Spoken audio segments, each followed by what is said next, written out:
Do you suffer from stress, anxiety, or depression? Do you find it hard to focus or to contain your emotions? Any of these things can take you down. So, what then are your personal health practices? If you don't yet have an integral or holistic wellness practice, you're in the right place. Podcast host Susan Axelrod, the confidence coach, has been practicing holistic wellness for 25 years. Along the way, Qigong and Tai Chi found her. After tiptoeing in, she dove into a committed practice and became a teacher and integral wellness consultant. She'll tell you Qigong and Tai Chi changed her life. In this podcast, she interviews practitioners, inviting them to share their stories about how these practices changed their lives too. Go grab your journal. At the top of a clean page, write down, "I want to feel better." Then take a breath and tune in to see if Qigong and Tai Chi can help. Hello, friends. Every time I start this podcast, I say to you, yes, Qigong and Tai Chi can help. Today, we have a very special episode because we're going to be talking about medical Qigong. Medical Qigong, what is that? I asked Dr. Roger Yanka, the head of the Institute for Integral Qigong and Tai Chi, when he invited me to be a teaching assistant on a 20-week certification course. And he and I had a conversation about the idea that we can heal ourselves. We can heal ourselves mentally. We can heal ourselves emotionally. And in fact, as it turns out, we can heal ourselves physically through the practice of medical Qigong. So medical Qigong is actually a 4-step process. This is how I'm going to explain it to you in just one moment. And then we are going to hear from a panel of experts who are practitioners and teachers, and also certified in the area of medical Qigong. So the simple 4-step process that I learned, adapted for myself, and use is number 1, we do the 3 treasures. This is the opening practice. We come into our mind focus, we do our breath awareness, and we do our body alignment. Then we practice Qigong to cultivate Qi. That's the 2nd step. The 3rd step is that we do a massage of the 3 macro systems, the ears, the hands, and the feet. And then the 4th step is how we apply Qi to the area that needs healing. It may be your mind, it may be your heart, it may be your shoulder, your elbow, etc. This is the briefest explanation I can give because it's time to bring my guests in. We have Dr. Corey Ward-Cook, we have Karen Kautsky, and Robin Gelman, and Maribella Armstrong. Hello, my friends. Hi, Susan. Good to see you today. I want to let our listeners and viewers know that this is a conversation. This is not a rehearsed, scripted, piece of information that you are going to hear from people who made this up from nowhere. These are intuitive practitioners, and I can say that because I have been led by all of them. And that's why I invited them to speak with us. We're going to have a round robin 2 times. We're going to go around the room. And the first question that I'm going to ask everyone is, what is one thing about medical Qigong that you would share about supporting humanity today? And then later, we're going to talk about how they use medical Qigong for themselves. So, Corey, we are going to start with you today. I want to say it's good to see you, my friend, and thank you so much for being here. So, what would you say about how medical Qigong can support humanity today? Well, first of all, thank you, Susan, for inviting me. I'm very excited to be here with my friends, fellow TAs, teaching assistants in the medical Qigong program. And thanks for the setup, because you covered a lot of the main points, but I'm going to try to reinforce some of those. First of all, medical Qigong is Qigong. Everything's Qigong is Qigong. The only real difference that I have found is that we are putting our intention and attention to the fact that we're doing it for therapeutic purposes. In other words, Susan mentioned it earlier, managing pain, and it could be anywhere in our body. It could be multiple places in our body as we age, and not necessarily waiting for the disease, all one word, actually occur before we start addressing it, right? And it can be very impactful to begin to move our energy, circulate it, and send it to our organs. So that is really kind of a framework for medical Qigong. But some points that I jotted down that I wanted to say, that how it can really help humanity. First of all, we really use Qigong to get closer to the natural rhythms of life, to get connected with nature and the universe, the sky, the earth below, nature, the plants, the animals, everything. And we're just trying to get that aligned. And when we start, our bodies start getting in DIS, ease, we start feeling something's going on. We're getting maybe a few symptoms, maybe we're not sleeping as well. Then what we can do, and should be doing really every day, ideally, is, okay, say, I want to work on this. I want to help my sleep pattern. I want to fix my gut. I'm starting to get a little bloating, a little gas, whatever. We've all been there. And a lot of times we have multiple things. So, and they're all connected. So it's, one cure, one disease, disease. And what we're really doing, which is really the whole practice of acupuncture and medicine, herbal medicine, we're actually getting energy from the universe, bringing it into our body, circulating it around our body, and then creating these natural internal, what I call endogenous elixirs. They're called the elixirs. That's the healer within. You're going to hear that over and over probably today. We are creating our own healer within. And again, so for humanity, for us, think about it. We could shift the healthcare paradigm even more from being a reimbursement model for medical intervention. We need that sometimes. It's important. Sometimes we break a leg, there's emergency care. It's really, really important. Right. But we really need to address chronic disease in this country. And it's slow at taking hold. And I find that when we embrace the idea of we are empowered to influence our own health in a preventive way and move from a sick care model to a self-care model, because self-care is healthcare. Healthcare, two words, as opposed to our healthcare, one word system. So those are the points I wanted to make. I just wanted to say that, these things that we talk about in medical Qigong, is that, everything we do, we're going to increase our blood circulation, increase our lymphatic system. We're going to stimulate the nervous system, correct our vagal nerve. Our vagal nerve is the largest nerve in the body. Help our lymphatic system move.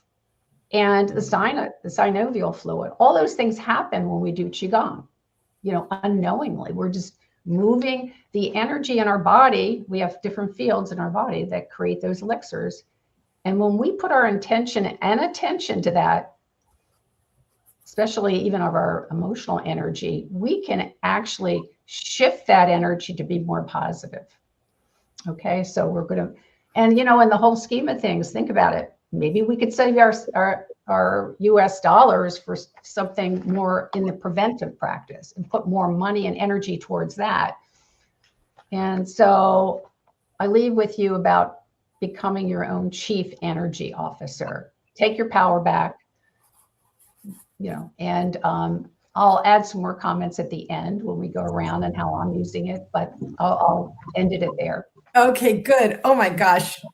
First of all, two things. I can't interview anybody in between, but I have a lot to ask you. But parking, and second, I know that that was so rich and deep that we might hear about similar things from anyone else, and that's okay, because whatever gets repeated today, it bears repeating. Yes. I'm just here to say so. Thank you so much. That was beautiful. I'm looking down to take my notes, as I always do. Maribella, it's so good to see you. I've seen you sharing Qigong online. I know you share it in your practice. So I want to ask you, what is something about medical Qigong that you would share about supporting humanity today? I think, and thank you for the opportunity. Hello, ladies. It's so nice to see everyone. I think I like, especially in my practice, just simplifying it to those that are not familiar with Qigong. It would be more of being more accountable for how you're taking care of yourself. And even making it even more simple is to actually take a moment to slow down and actually ask yourself, how are you doing? Because everything is being so fast. We get so much information. We're bombarded constantly with alerts, notices, emails, all of those things, and just slowing down. And we get into a routine of, well, this is just what I do. And we forget that some of the routines are great, but some of it is actually harmful for ourselves when we're in a chronic go, go, go. So I usually start with that, with just learning to, okay, what's happening, and what Dr. Cook was just talking about, like the dis-ease. We start feeling some little aches and pains, a little tension, a little stress, and we kind of push it to the side and we keep pushing through and not ever stopping to take that moment and say, you know what, let me deal with this right now. Let me get some of this tension, work through it, or reduce it, and it really does help when we start looking and speaking with ourselves. This is something that when I went to on vacation, I traveled and I did a video of just travel after 10 hours, just really using Qigong, taking care of myself, and yeah, I might not have a massage therapist there, but I can still do things for myself and take care of myself so I can rest better. And then I can be more present in my life and enjoy it without aches and pains and the fatigue. The one lady that owned the hotel, she's from India, and she said she finally stopped the rat race and began to ask herself, how am I? And just started breath practices and something that's simple, just breathing, just breathe, notice your whole body, notice how you're feeling. So that way you can start managing your everyday, even with just a breath, something that's simple, so that we're not carrying all this weight that we were never meant to carry, which is what's breaking us down, which is what's causing all these chronic illnesses and disease. Wow, gosh. Well, of course, asking myself, how am I? That's so good. And also everything you described is that's the healing space that I was talking about. Thank you so much, Maribella. I really appreciate it. Oh, this is so good. Robin, my friend, hello. It's good to see you. Thank you for being here. And I want to throw the question to you about medical Qigong and how it can support. Thank you so much, Susan. And building upon what Dr. Corey and Maribella and you have said, it's so incredible that this ancient mind-body practice can deal with modern day chronic stress, remediate it. The bar to entry is very low. It's a simple practice that anybody can practice.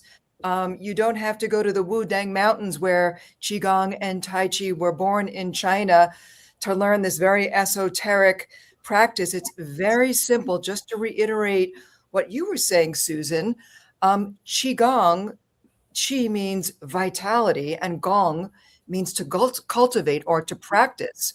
So how amazing that through gentle movements and breathing, therapeutic breathing, and mindfulness, present moment focus, and gentle self-applied massage, then we could activate this healer within that we've all been talking about.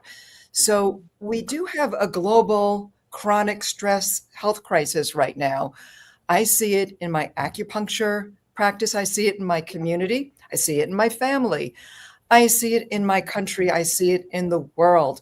And 90% of doctor visits are basically due to chronic stress, whether it be a chronic heart condition, migraines, physical pain, anxiety, depression. And so, as Corey said, this is a practice that we can use on a daily basis, and a little goes a long way. It's not like you have to do an hour-long practice, 5 minutes. So whether it's the breath or the movement or that beautiful combination, if people started to do this practice like I embrace for my own, I'm a recovering stressaholic, frankly.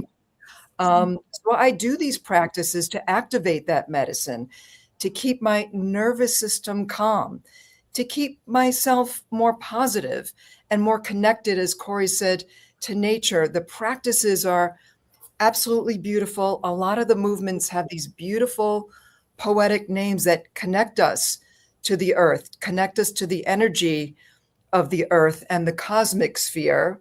For instance, like gathering from earth and sky. So we're actually connecting with all that qi, that life force energy that the Chinese medical philosophy ascribes is how everything is animated.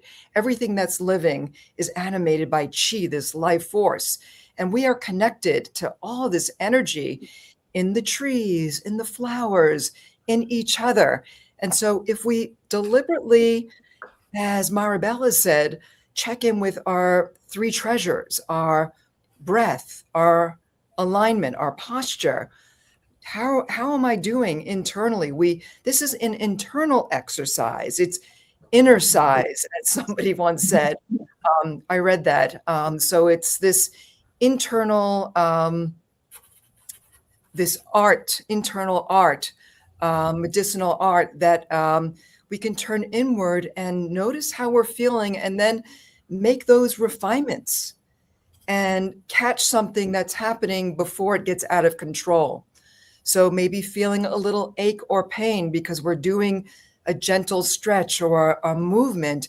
And so we can then detect it. It's like a little reconnaissance. Or how am I feeling emotionally? Wow, I'm feeling a little bit wound up and feeling a little anxiety. So let me make that adjustment. Let me dial it down by taking a few deep breaths. And there's one lovely practice or philosophy. It's actually an underpinning. It's one of the principles of Qigong and Tai Chi called Fang Sung, to relax and release. So it's a detoxification practice. And as we physically detox every day, Fang Sung, to deliberately relax and let go. We can let go of some of that overabundance of intense emotions. There's a lot coming at us, and it's only going to get more intense. So if we can learn to center and be the calm at the center of chaos, another Qigong movement name, then we can withstand what's going on and think more clearly, make better decisions, live more joyfully. And that's kind of what I have to say for now. Oh my gosh, this is so good. I just want to say what Robin is saying. I just want to invite people to tune in here because this is the real deal. What everybody has said so far, it's just the real deal. I am the living, breathing example of this. Everyone who knew me in the day and knows me now says, what happened to you? And so thank you so much, Robin. I'm in type A recovery myself, so I understand. That was really beautiful. Thank you so much. Karen, my friend, it's good to see you. Just tell us again, how many days have you been leading practice? Oh my, it was 2000, I think in November. So what are we up to now? More than 2,000 practice sessions. And, boy, talk about the real deal here. What would you like to share today? I know all of us are interested. Well, thank you for inviting me, and lovely to hear my colleagues explain this and discuss this and go deep and so rich. And there is so much there to hear, listen to, and really absorb. But I want to simplify this for those of you who may not know Qigong or Tai Chi. And I want to give you something maybe to practice and something that you can do. Because the one thing I think humanity especially needs around the world right now is a collective sigh and to breathe. Because we are all anxious, we are all stressed, and it's coming at us from so many different places. It's society, it's politics, it's work, it's the changes with AI. We have so much that's going on, and then so much that's going on in our personal lives. So I want to bring it down to the one thing, the breath. And I want to explain a little bit about the breath to those who may not know it so that you can leave this podcast and be able to do this one thing that we're all trying to encourage you to do. One would be the 4-6 breath. And it's really my favorite, easy to do. But it turns on the parasympathetic system. It's been proven by science. There's a lot of research on this about how it calms the vagal nerve and it takes you out of fear and flight and freeze and into yourself. And it's something that's so easy to do. I want you to do it when you're driving. I want you to do it when you're on social media. I want you to do it before you respond to somebody who has just lit your fuse. Whatever it is, I do it throughout the day, to the point my boyfriend goes, "What was that sigh about?" It was like, oh, it wasn't a sigh, as we all collectively know, a sigh. It's just, I was a long exhale. So the 4-6, so it's just inhale for 4, 2, 3, 4, exhale, 2, 3, 4, 5, 6. In, 2, 3, 4.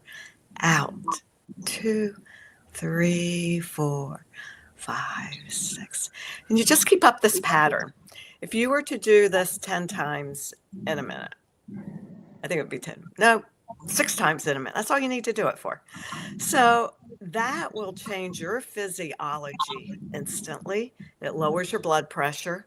It lowers your heart rate. It lowers all those stress hormones. It lowers cortisol. Come on, why are we packing a lot of the belly fat that we're getting? Cortisol. It's the stress hormone. So we need to just find ways, and just the most simple at this point that I would teach all of humanity, if they would listen to me, it would be the breath. Just do the breath. You can do it anywhere, anytime. And it's just that easy. So that'll be my 2 cents on this topic. And if everybody would just, and I don't care if you do 3, 5, whatever. It's just, but the exhale needs to be a little bit longer than the inhale, because that tells your body, if you're exhaling, you're not running. You're not running from something. The lion's not behind you. So that's why just make the exhale a little bit longer. Wow, I call that the extended exhale. That was beautiful. You could always count on a Qigong teacher to teach us Qigong.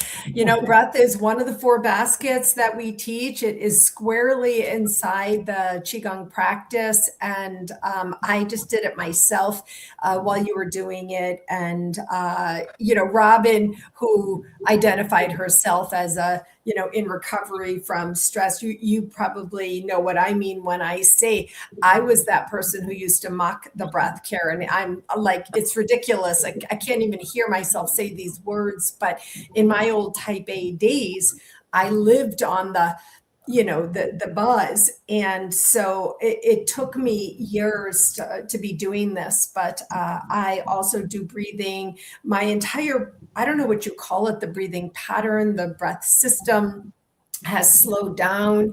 I can extend on the exhale forever. I could do only a few breaths in an entire minute through my practice of Qigong. And I think that that's part of what we talked, you know, Corey talked about the elixir, Maribella is talking about asking yourself how you are. And, you know, Robin talked about activating the medicine, and this really is the real deal. Thank you so much. Always good to practice. So now that we've done a little bit of practice, we're going to have a second go round. And this one is very interesting because I love to ask practitioners, and especially teachers, of whom all of us are, what is your go-to? Now, Karen just shared one, so you're going to have to share another when we get to you again. But if we can't really be teachers if we're not practitioners. And so as we spent 20 weeks in a certification in the area of medical Qigong, I thought I would ask everyone, how do you yourself use medical Qigong? So Corey, let's come back to you, and we'll take a few minutes with each person on this as well. Okay, from a personal standpoint, remember I was saying earlier that we want to think of ourselves as the chief energy officer of our life. And that is our private life, all our relationships, our professional life, whatever it may be, because it's all the same thing. And what we're doing is something we can apply for everything we do, how we show up. And so I think one of the things that I would focus on here is that I just love that I learned just this last year in the medical Qigong training that I really didn't even think about until I did the training. And that is when you're going to bed at night, you know, we always hear about, you know, prepare yourself for sleep, don't have your caffeine too soon, don't eat before, calm down, don't be on the on the cell phone, don't be on the internet, whatever, close down your computer, have your blue light, all these sorts of things. And that's wonderful. And that is very good to get your body ready, and even have a cool room, right? So you get your environment ready. You're getting ready to close down and get your body to repair, because when we do our REM sleep, we're clearing out all the emotional stuff, and we get our deep sleep, we're physically healing our body. So in order to enhance that, we learned from Dr. Yunka, who was our trainer for this program, that we could actually lie down in bed. And so picture this at night. I'm going to do it seated. But because we have these elixir fields, we can focus on 2 of the main ones here. And the lower dantian, it's in my abdomen here, you know, so like right about here, right below your belly button. And if we just kind of massage that while we're lying in bed, and we're doing that breathing, you know, that just even at your own pace, go at your own flow, just circulate that hand. Take your right hand, particularly for female, your right hand, and do the same with your heart center. And even now, it should feel really good. It kind of lowers your stress level. It gets you calm. It calms you down. And you're closing your eyes and you're just breathing. And if you desire to do a little bit more, you're still waiting to fall asleep, you can direct that energy to your organs. Down and Over here on the right-hand side is our liver. We can massage that area. Maybe that needs a little attention.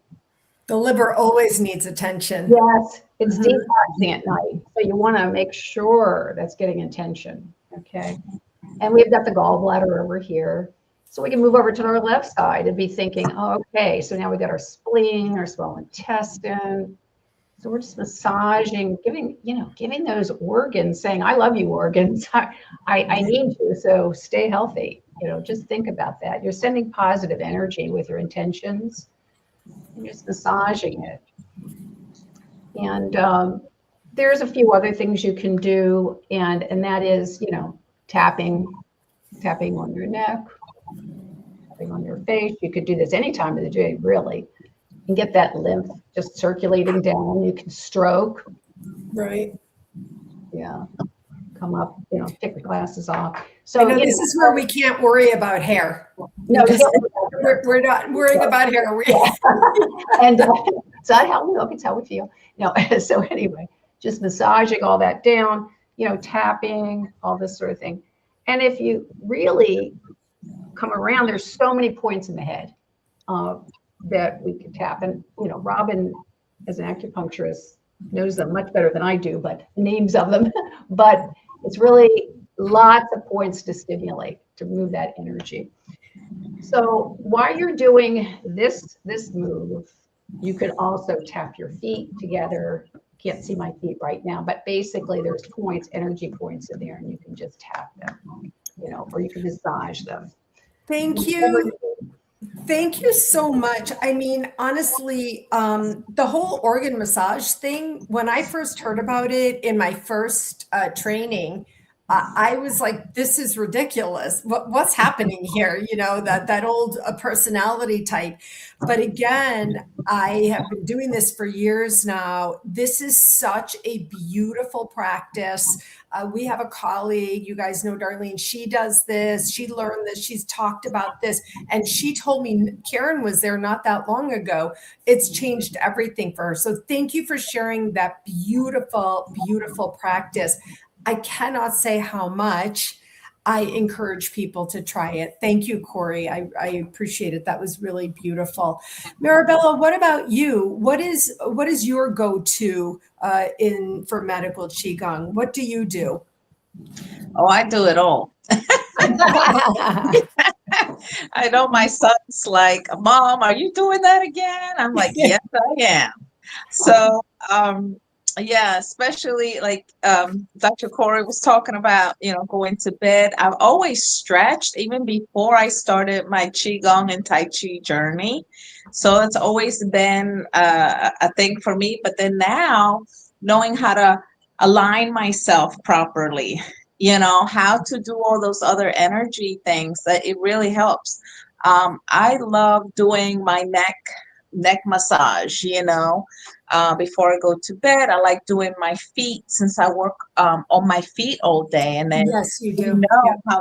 You're doing your whole body, all those reflexology studies, on things that you can do. I even in the shower, I do my hair. I love doing the scalp massage. In my legs, especially the lower legs, now that it's really, really cold, just doing that gentle massage to get the blood flowing to those feet. I do a lot of breathing, just like Miss Karen was talking about, because when you have teenagers, you gotta breathe. You gotta breathe. And then two, working with sometimes geriatric psych patients, you need a little more compassion and more patience. So just because you have a schedule for the day, it doesn't mean your clinic's going to go accordingly. So I've learned to be more in the present, practicing that mindfulness and putting myself in that person's shoes. How are they feeling, when they're suffering with dementia or schizophrenia or any other ailment that might be happening. And then just trying to meet them where they are and give them that assurance and that comfort especially not knowing where you are, all these new people, and just showing that love and compassion. I think Qigong has really helped me blossom that even more. Um, and in the car, deep breathing. I'm not a road rager, thank goodness, but I have people honking at me, and it kind of startles you. And then you feel your heart racing so fast, and we're like, well, I'm going the speed limit. You can pass me if you want, but just getting myself calm again. Where I am waiting in line, or if I am in a class, or even a church, I do my hand massage. I'm sitting there, I'm listening to the word, I'm learning from continuing education classes, doing some hand massage or arm tapping. And I'm even now, I don't know if it's because I'm getting older or because Qigong has help me introduce me to the actual reality and the world around me, that I'm actually enjoying things more. I'm enjoying my home, even if it's messy. I'm enjoying being here. I'm in Mm. my yard, looking at the birds eating, seeing the trees, even my neighbor's flowers. It's just, it helps me become a little less robotic and more human. And um, even in my thought process, why am I thinking this thing? So I take a moment to meditate. So I do everything: massage, breath work, movement, and meditation. So just Oh in the my little. gosh. I love this. I mean, you really are doing it all. And I think a lot of us practitioners, when we know the benefits and everything you described, I want to invite people to remember the word healing. Of what you described, everything. I'm similar in doing a lot of these things, but any one of the things that you described would be extremely helpful, extremely healing. But you have this overall orientation. Now you're just living the way, as they say. So thank you, Maribella. That was really beautiful. And I want to invite people to tune in, rewind, and listen to how Maribella just described all the different things all the day long and night. So thank you. Thank you, Maribella. I appreciate it. Robin, what about you? You have an acupuncture practice. You're very busy. You're also a Qigong teacher, and you have family and so on and so forth. And you live downstate. So, oh no, you live in DC. That's right. You live in DC. So there's a lot going on. So what is your go-to practice for self-healing and medical Qigong? So I do it all. I want to walk the walk when I talk the talk in my classes. And my classes keep me on the straight and narrow because I do a lot of prep. One big aspect, Susan, is that part of my practice is I love the fact when science validates what we do. And even though this has been practiced for thousands and thousands of years and passed down, um, do we really need the science to validate it? Yes and no. I love the fact that Harvard University calls Tai Chi and Qigong medication in motion. Yep. Medication in motion. Yep. So, of course, I say that in my acupuncture practice and in my Qigong practice. The things that I do for myself, like Dr. Corey, Maribella, and Karen, of course, always breath. I'll start there. When I might be ruminating a little bit, lying down in bed, I can breathe long, slow, and deep. LSD breaths, long, slow, and deep, with a longer exhalation, as my esteemed colleague Karen, wonderful teacher, just taught us. I also love the three treasures. Don't let the simplicity of the three treasures fool you. There's some profound medicine activation and amplification happening. So maybe we can do that right now.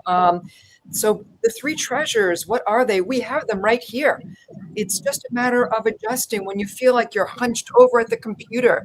First treasure is our posture, straightening our spine, decompressing our spine, relaxing our shoulders, tucking in the chin ever so slightly, feeling your feet rooted to the earth and the top of your head connected by a string to your North Star, to that cosmic sphere. So we're aligned between heaven and earth. First treasure. Our second treasure is our breath, making that adjustment, making it longer, slower, deeper. Deep inhale in, and then a nice deep exhalation, letting it all go. And then our third treasure is adjusting our mind. Love to do this. In one hand is our past, our regrets, our should have, would have, could have. In the other hand represents the future, our anxieties and fears of things that haven't even happened, those OMGs. So let's symbolically and actually bring our hands together as if we're pouring those things that are unhelpful from the past and the future, bringing them together in gratitude, hands in front of our heart, into present moment focus, and just being here now. Taking 3 long, slow LSD breaths, relaxing your feet. Gentle smile, which activates your happy hormones. And just letting it all go. Being in the present moment focus, feeling that gratitude, drifting in gratitude, another practice.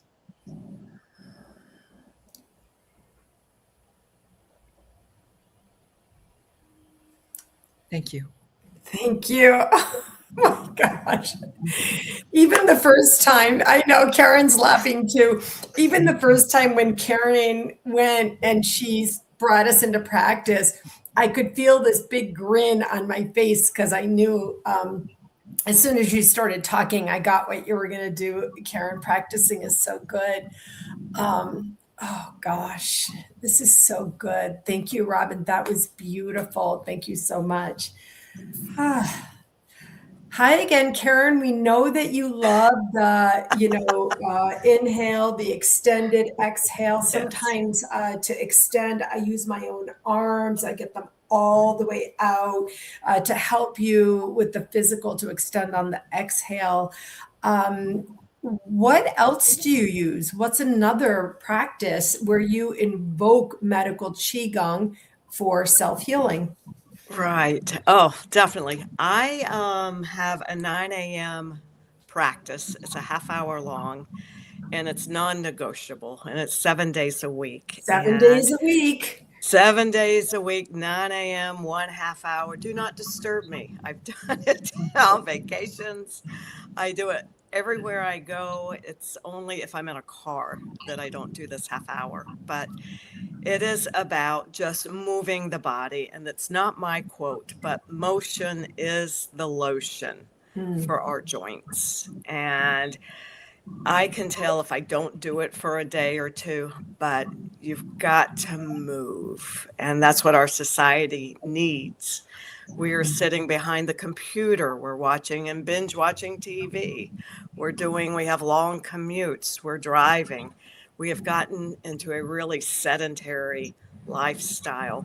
And so I start out with this moving, and even if I don't feel like it, I've got to do it. And what I do is put on, for the first 10 minutes of a warm up, I put on upbeat music and really just get my chi flowing and just get it flowing. And once I get it flowing, then I take it back down. I almost call my form of Qigong hit high intensity interval training because I go high and then I go low, like what Robin just led us through. I could have stayed there much longer. But once you get the high intensity, the yang, you go back to the yin. And so then I do about 20 minutes of the yin, and just everything is always flowing. You can make it up. It's just movement. I put music to it, whatever music you like. And so that has helped my arthritis. It has helped many in my class with knee issues, shoulder issues, hip issues. We've had some people avoid surgeries.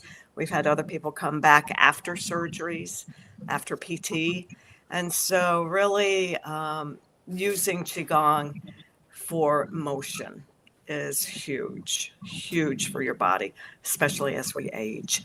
I think it was the Mayo Clinic calls it the gateway exercise. Always start with that. And then maybe after that, you can do a little bit more or want to do something more. But it's a gateway exercise. And then what I've also done with Qigong is I have been twice diagnosed with cancer while on this journey, and 2 different cancers. But I've had peace of mind through it all. Wow. Didn't really believe I was really sick or had it. And I believe, and we teach, that energy follows intention. So if we think about something, ruminate over it, I was not going to feed it any energy, no energy, other than doing things to heal it. And one of the 4 practices is, for medical, putting your hand on whatever it is that needs the healing, whether Right. it's the heart, whether for me, mine was a melanoma, whether it was I had uterine, so just holding it down here, lower the dantian. So everything was taken care of. Biopsies came back, showed I barely even had cancer in both cases. Whether Qigong helped me get rid of it, I do not know. I was working towards that. We'll never know what happened, but barely there when the final biopsies came back.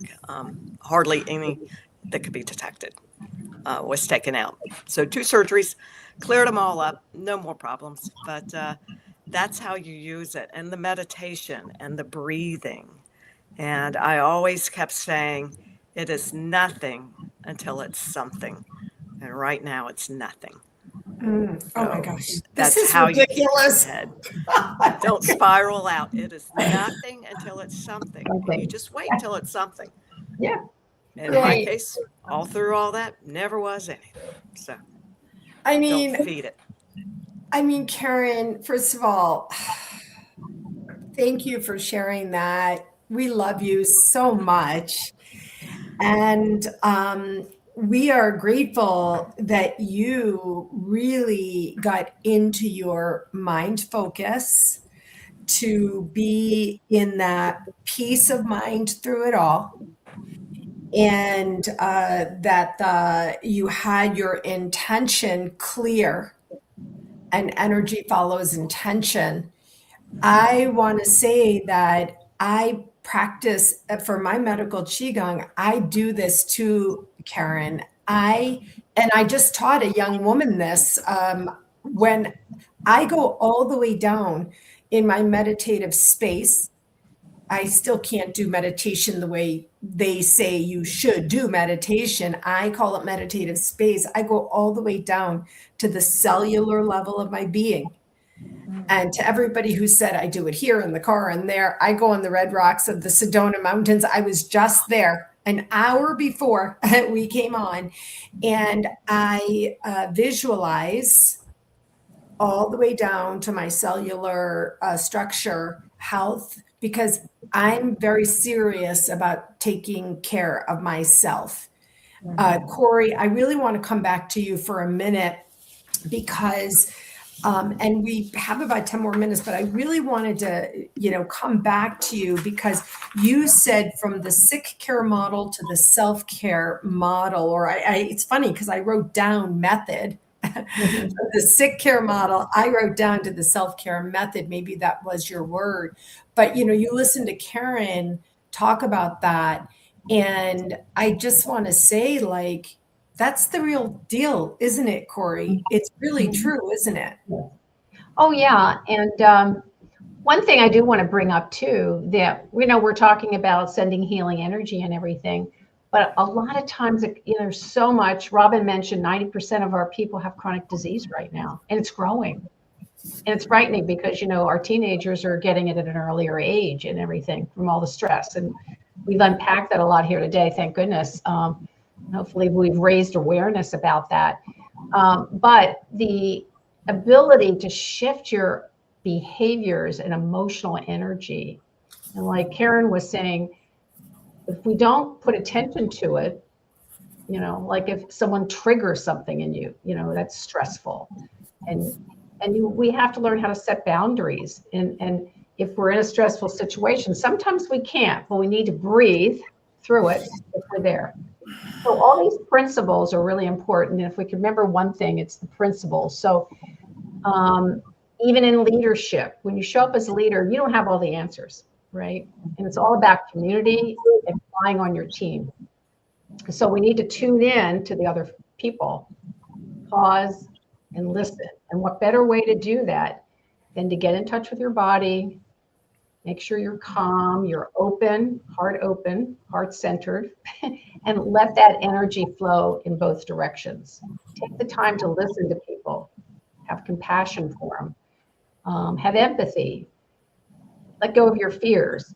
And remember, there's always something to learn and to practice. And this is a daily practice. Yeah. Yeah. Thank you so much. Oh gosh. This is like, I mean, really, Robin, I want to come to you for a second because, one of the things Corey was just talking about, the stress and the young people, somebody talked about the sedentary. One of the issues that we're seeing is the upper neck area where we're on devices. You have that jutting forward, right? And in the body alignment, somebody did it. I think you did it with the 3 treasures. You tuck your chin a little bit when this happens, your neck. So in your practice, are you seeing pain up here? Are you seeing, this, I know you're not a chiropractor, but this kind of misalignment or that pain up in this upper area from this? Absolutely, Susan. And I wanted to shout out to Maribella in another class. She taught us this. So every time I teach that, Maribella, I'm sending a little shout out in the Chi world to you. I do see that all the time, and I see it in myself, frankly. Yeah. And so therefore, these practices are, again, tuning in. It's like an inner exercise to make that little refinement, to catch yourself ruminating and kind of pulling yourself back with a couple of deep breaths to activate that rest, digest, and recovery. This is science. This is science. This is biology. This is how we activate that medicine. And so just by adjusting your spine, we're decompressing the nervous system. The nervous system, Corey mentioned the vagus nerve, from the brain all the way to the digestive system, to the edge of the torso. It's the longest nerve. So just by adjusting your spine, we're activating a lot of that medicine. And this is about longevity. This is about anti-aging. If people just want to activate their radiance, this is also about that. And I want to emphasize that I didn't come from this background. I am a proud first-generation acupuncturist, first-generation Qigong practitioner. Yeah. From a very medical, my grandfather was a very well-respected orthopedic surgeon, and we outsourced our well-being to doctors. That was, you were either sick or not sick. There was no this ancient Chinese practice of cultivating your well-being. To me, that was like, even though I went to acupuncture school, it took me a long time to make that paradigm shift. So for those who are watching, it doesn't take that much. You don't have to be a teacher. It's gentle breath. Everyone here taught a very accessible practice today. And the reason I have stuck with it, first of all, my teachers who were mostly from China said, you need to do this to activate your energy if you Right. want to live long. And anyway, so yes, I see Yeah, that. thank you. And passing the chi ball. Yeah, thank you, Robin. I did suspect in your practice you would see a lot of this. I just love that you just said that because I'm totally the same. It's a whole conversation for another time. Like I'm first generation this as well. So, of course, my daughters, they're not following me yet, but maybe they will when they're 60. I just want to say one thing. People do say to me, gosh, you look so good. And, and I say that's Qigong. And I mean it. So Maribella, I just want to end with you because one of the things that the way you talked about your own personal practice was very whole body and connected. Corey talked about the organ massage and that was so good and how, we're all connected. But and then with Karen, the incredible story of self-healing, Maribella, everything you talked about, the neck, the feet, the scalp, the breathing, the massage, and then, even your patients, I just want to ask you about the thing is that Qigong is like whole body, all interconnected, right? Yes. Yes, it is very much so because we are not just this body, like I do explain to my patients, you're not just what you do, you're so much more. Your body is an entire ecosystem. There's so many things working together to keep your health. And I think especially in this culture, we like to compartmentalize things and we forget we're an entire organism. We're not just this part or that part. And just checking on everything. You do feel the wellness. You do increase your awareness, self-awareness. Um, you start seeing those principles of self-care. I have people at work saying, oh, does your neck hurt? I see you stretching and rubbing. I said, no, I'm taking care of it now before it hurts. Right. I can feel the stress and I'm lifting people, I'm moving, I'm massaging, I'm stretching, we're working out, we're doing weights, we're walking people, As transferring. a physical therapist. Yeah. Yeah. So Yeah. they can see that I'm doing all these principles right there and then, you know. And I said, why wait? Why wait till you have that headache? No, I don't want a headache. I'm going to take care of it before it goes on.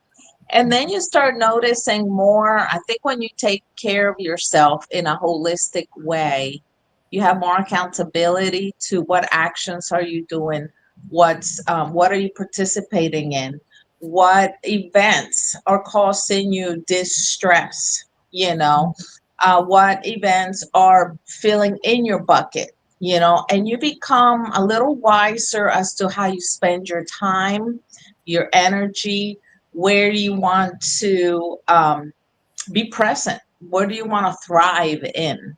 And I think that's one of the beautiful things about medical Qigong. But then you not just only you see it in yourself, you start seeing it in your loved ones, and it just increases your capacity of just being present, being alive, and how you present to others and how your presence can be healing towards others. Everybody knows they come to my clinic, we call it the happy corner. People say, I don't know what it is, but it's great when we come in here, and the days I'm not there, they're like, it's not the same. we were doing the stuff, but it's not the same. You carry energy. And I think we forget that we are wonderful, amazing beings, and that this shell, that it's our transportation, doesn't end at our skin. It goes beyond. And I think as people start learning little bits of Qigong as they go, I think the curtain's taking out and seeing how much more our body is amazing and the self-healing, like Karen said, and you start taking ownership of your decisions. Yeah. And it makes a difference. Yeah, I mean that's it's really truly is the whole story. My gosh, my friends, it's really stunning. I want to invite our viewers and listeners to really just pause for a moment with us now. Really join us in this space to understand what we're saying. It may be hard for you to believe because it was impossible for me to believe. In my day, when I had my emotional breakdown, when I was 37 and I was doing all this and this and this and this and all that too, I never in a million years would ever have believed that that simple clearing breath, all these things that we've talked about today, I never could have believed that any of these can make a difference. The one thing that I would invite you to consider if you are watching or listening to this podcast discussion is this. Do you think it can hurt? And honestly, if you think it can't hurt, then we invite you along on this beautiful journey and this beautiful ride. Oh my gosh, my friends, we are out of time. I'm like, I'm buzzing from all of this. I want to say thank you to each and every one of you. I didn't go over your bios because I didn't want to take the time because I wanted to do what we did today. And then we'll be putting your bios and your contact information into the YouTube, the show notes. And I want to say thank you. And also thank you for practicing today. It's good to see you. Thank you. Thank you. All right, everyone. Wishing you the best always. Take good care. Thanks. Bye.